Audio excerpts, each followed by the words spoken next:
All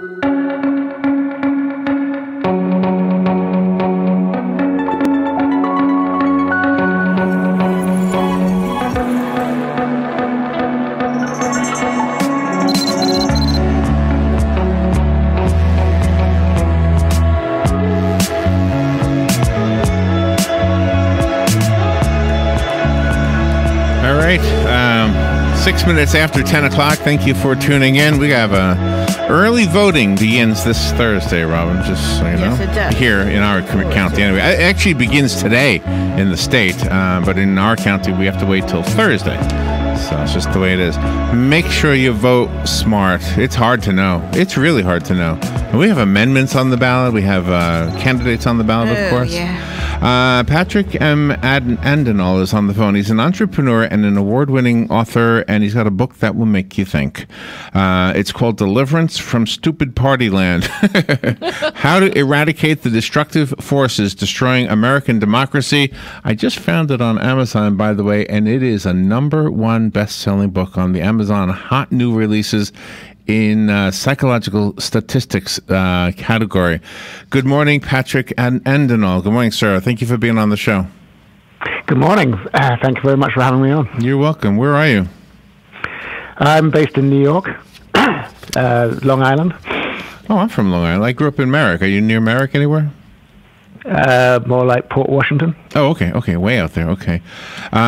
So what is it about politics? I mean, do you know what? It's interesting for us, whether it's local, and we don't get to, for a show like ours, we don't get to interview too many political candidates running for presidency, but we do get them from, I would say, the Senate on down. So pretty much everybody except for the president comes on this show. And we have had one. We had Ben Carson. He was on one. So we did have one presidential candidate.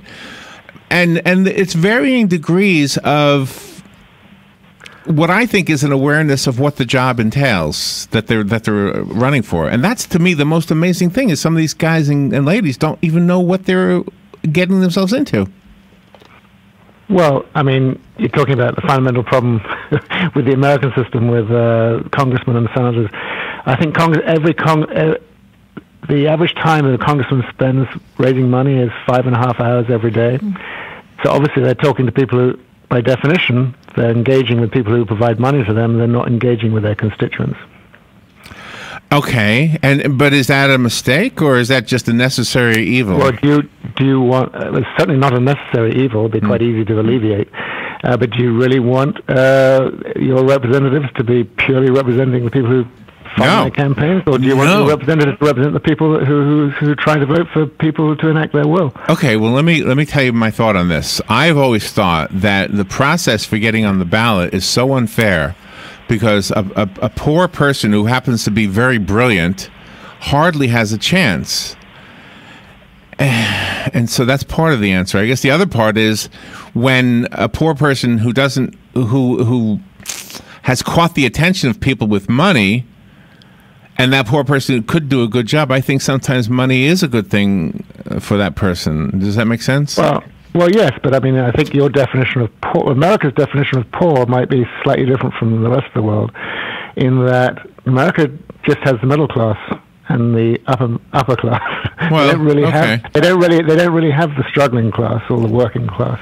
So the notion of a struggling class person having any political representation doesn't really take place. I mean, the most left-leaning democratic type people, they still use the word middle class. They still don't talk about struggling class because they're the class that must not be spoken about. And I'm not arguing with you. I'm just saying that in what we see here, and I guess I'm talking about local politics, somebody who wants to run for, let's say, the county commission, and maybe the class isn't poor, but the person is poor. Oh my gosh, I've met some guys who have nothing. I mean, well, obviously the candidate who gets most money, raises most money, is a general rule. I've forgotten the number, but it's maybe like 85, 90% of the time. The candidate with more money wins. Money talks. And I think it's quite important to try and have less money on the table, as it were. I mean, it's not the solution. It's not the actual deliverance, because I don't think the American people are quite ready for this yet. But obviously, I have an agenda that the country should be embarking on, that I think 80% of the Americans would agree with. And one of the most important aspects of that would be reducing the amount of money in elections via publicly financed campaigns. Tell me what the book talks about, and give us an understanding of your opinion that you're expressing in the book. And you clearly are making some good political points. Well, I'm concerned that the political dialogue has really gone downhill massively since the year 2000, and that acceleration into a deep hole of nothingness has just been speeding up on an exponential basis. Obviously, I'm not an enormous fan of the president right now, because he's not able to enunciate any plan other than using the word "great." And how an audience can accept a plan simply with one word, that this will be great, that will be great, it just boggles the mind. In every other situation we've ever had in history, a politician would actually, here's my plan, here's how I intend to achieve it, et cetera, et cetera, et cetera. But right now we're in a situation where somebody just says, it's great. If you're talking about Florida and all the rest, global warming is great, it'll be great. And of course, Floridians seem to have a propensity to vote for senior candidates who deny science, which is problematic for Florida, because they're going to be the first state to suffer most from global warming. Okay, so the accomplishments of Donald Trump is what you're referring to. So there are no mentionable good accomplishments during his presidency so far? Well, the only thing that sort of I'm aware of that maybe he's getting some credit for is the tax cut, which obviously is primarily going to wealthy people. There are a couple of problems with that. First of all, he's stimulating an economy that's already very heavily stimulated. So you're engaging on inflationary policies at a time where inflation is beginning to come back again. So the trouble, and he's adopting what's called a trickle-down economic approach, which virtually all economists agree is something of a hoax, in that if you use with supply side, so if you use the other method, which is more Keynesian, and you focused your tax cuts on the people who are less well off, in America's case, that would be 700% more stimulative than trickle down. Most economists would argue it's only 2 times more stimulative, but I argue the Americans, because they compare the top 50 against the bottom 50. I argue that's not America's problem. America's problem is the top 1%, the top 5% against the bottom 20%. In that scenario, if you allow tax cuts to the bottom 20%, that would be 700% more stimulative than giving tax cuts to millionaires. So what would you do? We have two candidates running for the governor of Florida. One of them wants to tax corporations in the state 40%, saying he will then use that money to give teachers $50,000 a year, which he feels is a fair salary. What are your thoughts on that? Do you think that's a good thing or a bad thing? Out of full context of not knowing that particular situation in Florida and that particular number, and not knowing what the number was before, so without knowing the details, I'm not going to comment on whether that's good or bad. But having said that, when it comes to tax strategy in general, I'm not talking about Florida. I'm talking about for the country, federal tax. Right. The biggest problem America faces is something called income discrepancy trends. They've been going a certain direction for the last 30 years. And the question I ask Americans is, if they're allowed to continue to carry on going for the next 30 years the way they have been going, i.e. giving more and more money to fewer and fewer people, what does that mean for democracy? I think the question, though, is not whether there's a discrepancy in income, but whether the government should have anything to do with it at all.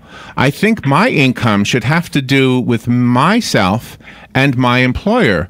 I think if the government steps in and tells my employer he must pay me whatever, that's out of line. We have a story right now that there's a city or a county in Florida that wants to ban fluoride from the water. And my thinking is, well, why is the government telling people what chemicals they should put in their bodies? I mean, shouldn't they just let water be H2O? And if you want to have fluoride in your diet, you take it yourself. I think it's the government control. Again, I'm not totally familiar with the pros and cons of fluoride in water. I do believe there's lots of. I think from memory, there's lots of research suggesting that it has a massively beneficial impact on everyone's teeth and stuff like that. Okay. But in terms of government and regulation, right? Every time the government withdraws from regulating the economy, which is but I think in a significant fashion, any time the government ignores unfettered capitalism, that's when you had the Great Depression. That's when you had the Great Recession. That's what. So you need fettered capitalism, not unfettered capitalism. So you do need some government regulations about when you drink that water. You want to feel like, you know what? I know it's safe. Right. You want to know it's safe. But I guess the point is, and this is perhaps where I think what you're doing is saying the Republican Party is stupid. Am I right? I'm saying there's a segment of the Republican Party is not really engaging in factual critical thinking. Okay. And the examples you give, we can talk about some of them. Global warming is one of them. But one of the big differences between, I think, the intelligent people in the Democratic Party and the intelligent people on the Republican Party, if we can just cut out the fat and have none of the stupid people just for this moment here, I think they both want the same thing. They both want to have security. They both want to have good wages. They just disagree on how we should get there. It's the Brooklyn Bridge theory about whether we should put a toll or whether we should pay for it with taxes. That was the separation of the two forces when the first suspension bridge was put up. The Republican, sort of, I guess, wanted it to be with tolls, so only people who used it paid for it. The Democrats wanted it to be for taxes, so that everybody would pay a small part, whether you used it or not. And I think that's the same thing with everything. I think and you've chosen an area that's sort of not black and white, and I wouldn't be able to say, oh, obviously that one strategy is smarter than the other, and that you've chosen a local area where local politics can be, where both parties can show a degree of intellectual integrity, and you can have honest debates about how to toll, whether the bridge should be tolled or not, how it should be done. But and again, you're writing to more local politics. I'm more obviously writing about national politics, right. where I feel like both sides are not the same, and to suggest they are is false equivalence on a massive scale. Give me an example so that I can see whether I agree or disagree with you. Well, one example would be not a single Republican on the Senate, on the Energy Committee, would actually acknowledge global warming. Now, they're not that stupid. They're obviously, they realize, a number of them must realize that global warming is happening, and it's probably something to do with mankind. So you have to ask themselves, if they're not stupid, what are they? Well, clearly they're paid off by their people who fund their campaigns to take that position. Because you have 15 people saying, I don't believe in climate change out of 50, it's virtually mathematically impossible to find people who've been reasonably well educated, to find them denying science. The chances of them being that ridiculous are mathematically minute. Therefore, it's a degree of corruption. Can I ask a question? Why, if they're so divided on global warming, why don't instead we change the dialogue to say global pollution? Because if we clean up the global pollution, then it does the exact same thing as if we do whatever we need to do to correct global warming. I think you would find Republicans would say, yeah, you're right, we got to clean up pollution. Who would disagree with that? Well, it's funny. Yeah, I mean, you're right. And what's weird is actually it was the Republicans, I've forgotten when, maybe in the 70s, I think, who came up with the Clean Air Act, which is one of the most advanced, forward-looking, at the time, was one of the most forward-looking pieces of legislation on the planet. But obviously, things have gone way south since those days. But if you want to call it global pollution, fine. I think people, the thing about global warming, and it's a two-level issue here. You've got the planet itself, which is created, the problems created by fossil fuels and all the rest. But you've also got how the destabilization in the Middle East and terror and all the rest, which was caused by American demand for energy. Unnecessarily high demand for energy by not having a sensible energy policy. And that would be my next big pet peeve. would be, Jimmy Carter advised Americans in 1978 about how to have some sort of sensible national intelligence policy, and he was roundly ignored by everybody. And the country and the world has been paying the price since then. Sometimes individuals and groups use the labels to justify their positions. What do you think about the label of Christian? Are all Christians real, or are there some fake Christians? And because that seems to play into the political realm. Well, absolutely, and it shouldn't be that difficult to figure out whether somebody's a Christian or not. And I think American evangelicals have forgotten some very basic stuff. Like, to be a Christian, you need to follow the teachings of Jesus Christ. Evangelicals, 80% of them in the United States, are clearly not following the teachings of Jesus Christ. And I would argue that they're following the wrong prophet. They should be following Muhammad, and they have far more leeway with Muhammad to engage in forceful activity than Jesus gave anybody. So they're worshiping the wrong guy. Well, what would you say is the thing they're doing wrong? You would look to what Jesus was, right? He was somebody who turned supposedly. He was actually rebutting many of the things in the Old Testament. Right. It was like turning the other cheek. It was like helping the poor. It was like looking after people. Right. Turning the water into wine. That was because he did that because he was providing alcohol, wine to Gentiles, which was never done by a Jewish person back then. So he was being open to other tribes. So tribalism is not part of Christianity. But I think giving to one, here's another way the Democrat and the Republican differ. And I'm not saying one is right and one is wrong, by the way. I think the Democrat way of taking care of the poor is to tax the people who have money and then give it to the poor.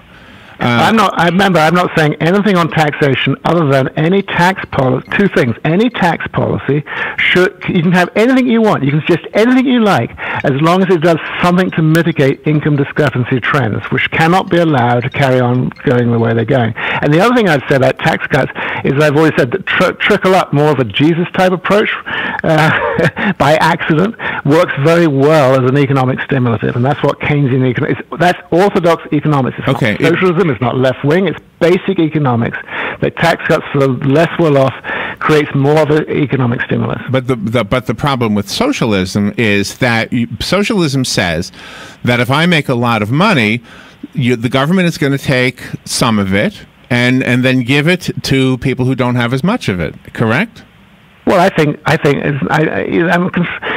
get concerned with the word socialism because it's just a label. Well, you used it. You used the word. Yeah, but socialism could be anywhere between North Korea or to Finland to the UK. I mean, it's like the Americans are very scared of the word socialist because it's like the word middle class. It encompasses virtually everything. Yeah, I only used it because you used it. All right. So what I'm trying to figure out is how we decide who gets what, because right now. There are a lot of people who make more money than me, and I can't imagine me saying to them, hey, I need some of your money, and the government is going to take it from you and give it to me. I would rather say I live in a society that allows me to climb as high as I can on the ladder, make as much money as I can, and do the things I need to do to make that happen. And if I fail, then I fail. I can't say the government needs to bail me out. Maybe I get help from my family or my friends, but why should the government take money from people and give it to other people? Because actually the opposite's been happening. It's the American people bailing out the wealthy people. Happens time and time again, and it will happen again soon. And what I mean by that is every time there's an economic crash, it's the wealthy people who've been taking everything off the top. The economy tanks, and then the taxpayers have to come and bail out the wealthy people. Now, if you're talking about, and without any consequences, now they're back to their old tricks again, and when the next crash comes, I'm not sure if the taxpayer will be able to... So are there poor people in England? I mean, there's a different system over there. The taxation is worse over there. The amount of poverty in America is outrageous compared to other European countries. So there's far worse poverty, more serious poverty in the United States than there is in virtually any European country that I'm aware of. And when did that start? When did that start? Did that start when Trump was elected, or did we have that? No. These trends have been going. These trends in America have been going on since 1980 or so. So why wasn't something done when we had the Democratic Party in power? Why are all of a sudden all the problems put on the party of the president in power right now? Well, I mean, I think the systems of checks and balances in the United States makes it very difficult for any party until to go off on a tangent. You can say Bill Clinton first of all had to do a lot in the 90s to deal with the deficit that he inherited, and the same thing happened obviously with Obama in 2008. He had to basically deal with the crisis that had been created prior to him. Always somebody else. I think the problem I have with the concept is this: when I go to Thanksgiving in a month, I'm going to be with family, and some of those families are Democrats and some of them are Republicans, and I have some brilliant people in my family who disagree with other brilliant people in my family, and I'm not one of them. Okay, but I listen. What are you? But I listen. I do a radio show, and that means I'm on the lowest part of the totem pole. I don't have to know anything. I just have to push a button and talk. But the point I'm trying to make is that they don't consider each other stupid. They just consider each other having a different opinion, and I think the respect is what is missing when you say the word. But do they have stupid. I mean, okay, well, in a way, I'm not even sure. I mean, there are far too many people walking around with unsubstantiated opinions, just getting those opinions from their very limited sources of material that they follow day in, day out. I have very little time for somebody who has an opinion on, say, climate change, unless they're a climatologist. Exactly. That's what I say. I say the same thing. I don't know. I never studied it, but I can tell you this. And you're not going to like what I'm about to say. We talk to authors all the time, and all these authors have credentials on their names, and they're scientists and everything else. And I'm telling you, we've had our share of those who say the Earth is warming and human beings have created it. And we've had our share of those who say the exact opposite. The Earth is warming. But humans are not. Then you go back to the maths and you look. See that? 95 to 99% of climatologists. I mean, they all agree the Earth is warming, and yet 95% of them would also say that mankind has a key part of that. That's what everybody says. It's like you can go to a doctor, and you may not like him telling you that your skin is. Right. You need an operation on it. And you have an option of a second opinion. But generally speaking, that doctor is probably going to be right 95% of the time. When you get you'll eventually come to the decision, you need to have an operation to remove that cancer. Patrick, so let's say that conversation is happening at Thanksgiving, and over in the corner is the guy who does the radio show. That's me, and I say, wait a minute, you guys are getting overheated here. Why can't we just agree that there's pollution? And then, because if we fix the pollution problem, we fix the global warming problem. I don't have a problem with that. There you go. Clearly, my big beef since I've been 18 years old, which is quite a long time ago. I figured out nothing's changed my mind. Is oil is really the root of much of our evils. Which is why I walk everywhere. And we had on the show Bono from the group U2.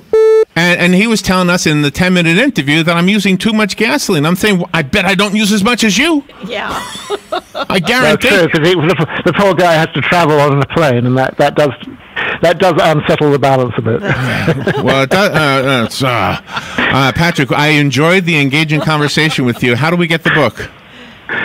You can get it on Amazon. Again, it's called Deliverance from Stupid Party Land. And it does have, just so you know, I mean, it sounds like we're polarized a bit. We're not. The fundamental point, solutions, 80% of Americans would agree with, and yet I'm not. And yet I have another solution. Doesn't require anybody getting off their backsides, because I'm a bit cynical about people's ability to actually get out and make change. But I think there are some trends happening that are quite exciting that might see an escape route from where we are, and we might be able to get back our democracy. All right, one quick one. Can I argue with you about one thing? Yep. Or ask you, does life begin at conception or birth? Fine. Why? Funny you should ask that question. I like the question. Yeah. But okay, I think life beginning at conception is obviously a standardized definition. But it's a man-made definition to make a complex argument simple, and so you can argue within parameters. But to people who say life begins at conception, I would say, what about the sperm who is motoring up? So it's going up somebody's tubes, right, without a motor against the tide. Is that a life form? Well, okay. But here's I gotta respond. If my sperm can grow into my son without an egg, then yes. But if it can't do it without the egg, and I think once the two get together, that's the beginning of life. And you just said so, actually.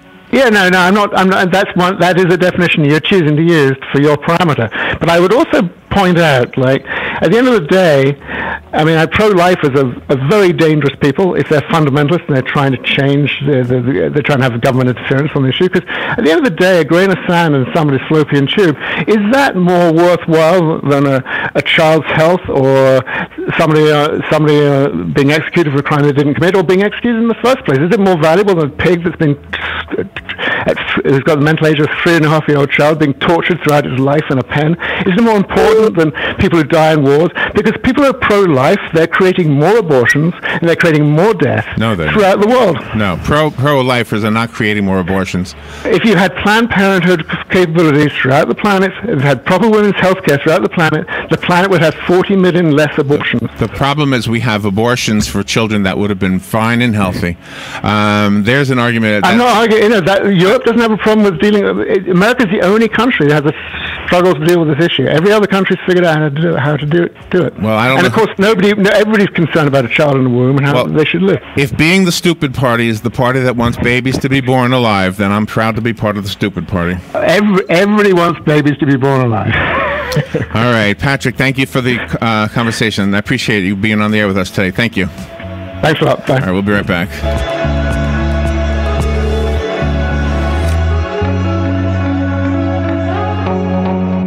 It's that time again. VAFO's Ocala Arts Festival, one of the most loved events of the community, is coming the 27th from 10 till 6 and the 28th from 10 till 5 downtown Ocala, with 100